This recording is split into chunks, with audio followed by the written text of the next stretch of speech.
Hey everybody! Today I've got two animated movies, one really new one that's more for kids, and one that's a little bit older from the early 2000s, mid 2000s, and it is not for kids. First one up is the 2020 Netflix original, The Willoughbys. This is an animated kids movie, although you could enjoy it some as an adult as well. It's definitely not bad.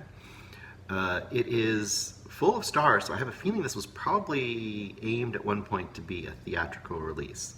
You got Will Forte, Maya Rudolph, Terry Crews, you've got Ricky Gervais, a whole bunch of people in this that are, well-known name actors. The good thing about that is that they don't distract like they can sometimes when you have a whole bunch of familiar voices. At least for me, it didn't. I didn't go into it reading all of the actors' names that were in there, although I definitely recognized Maya Rudolph's voice in there. So what is the Willoughbys about? The Willoughbys is about a family. They are a long line of very red-haired, very large mustachioed family. One of those stories where the parents are kind of evil and don't care for their kids, and the kids have to fend for themselves. I would say in tone, it's kind of along the lines of something like a Lemony Snicket, although not quite as cryptic as a Lemony Snicket. It's got that kind of idea of the grown-ups, at least their parents, are selfish and uncaring, and the kids are kind of their own little group that they have to fend for themselves. Now, on the plus side, it's always active, it always keeps moving, it doesn't have a ton of songs. It has a little bit of songs in there, but mainly just the daughter character has a little song that she kind of sings here and there, but it's not a big part of the story. And it's got a very highly stylized cartooning style, which I really appreciate. The characters are all very sharp, very exaggerated. The movements are exaggerated. It makes it more interesting to watch, and it doesn't have that kind of generic look that even some of the newer, even though Onward and stuff has been getting great reviews, I haven't seen it. The look of some of those newer ones is so generic, and it doesn't, strike your eye. This one does, and it does something else that was really interesting. I found myself at times actually wondering if it was stop motion or partially stop motion. It's not, it's all computer generated, but they give it a look to try to look like stop motion figures, partly with the frame rate and the way that the textures and the modeling is done. They look like they could almost be stop motion figures with some CGI embellishments, but they aren't. They're all just CGI.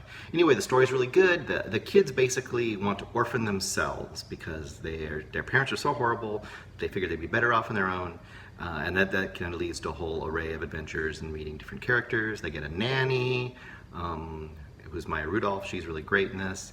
And they meet some other characters. A character that's almost like a Willy Wonka-ish sort of a character. He's a lot of fun, and that's Terry Crews. I think it's a really, really solid kid-aimed animated movie that you could also find some enjoyment in as an adult. I would say it's pretty solid 3.5, 4 stars for sure. Once again, that's a Netflix original. The next movie for me is something really special. It's 2008's Paprika. It's a Japanese animated movie by Satoshi Kon. Now, I just recently kind of became more familiar with him. I'm not a big anime guy, so I'm sure this is old news for anime heads, but for people that are more like me that have just dabbled a little bit here and there in anime, you've seen some of the big Studio Ghibli stuff, or Ghibli, I don't know how to say it, their stuff, or some of the kind of more Akira, some of the bigger things. You may not have dipped into some of the other ones. From my understanding, Satoshi Kon is highly regarded, and you could tell me if I'm wrong, but I think that the things I've seen so far makes him a really special filmmaker, animated or not.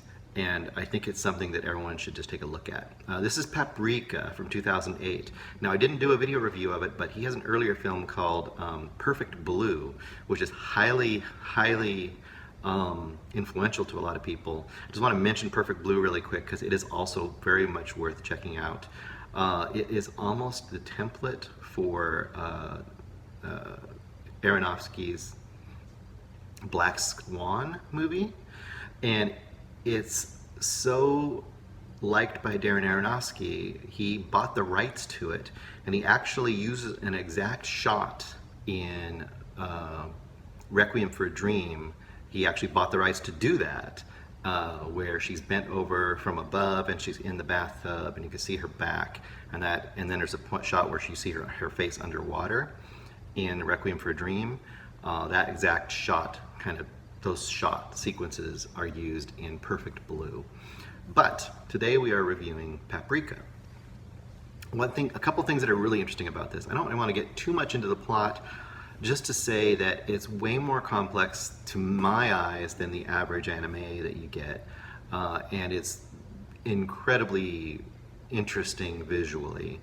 First of all, there's a huge love for movies in this film, and you'll see tons and tons and tons of references to old movies, from Kubrick to old classic movies. Just all kinds of stuff's in here if you want to decipher it. The basic story is this. There is this device that they call the DC Mini, when it's looks like a comb that you stick in your head, but it allows them to tap into your dreams. And then through this device, they're able to, it's really confusing without watching the whole thing, but basically you can either drop into people's dreams, you can mesh all the dreams that have been loaded into the system into one person. There's a lot of interesting, almost Inception-like stuff. I would say Inception follows similar territories of dreaming and levels of reality, but I think Inception is less interesting than this movie. The way this movie tackles it is really cool and creative and just unique and strange. And one of the ongoing motifs is that there is a mystery person who has the DC Mini and has basically taken all of these different subjects who have used it and combined them all into this one kind of storm.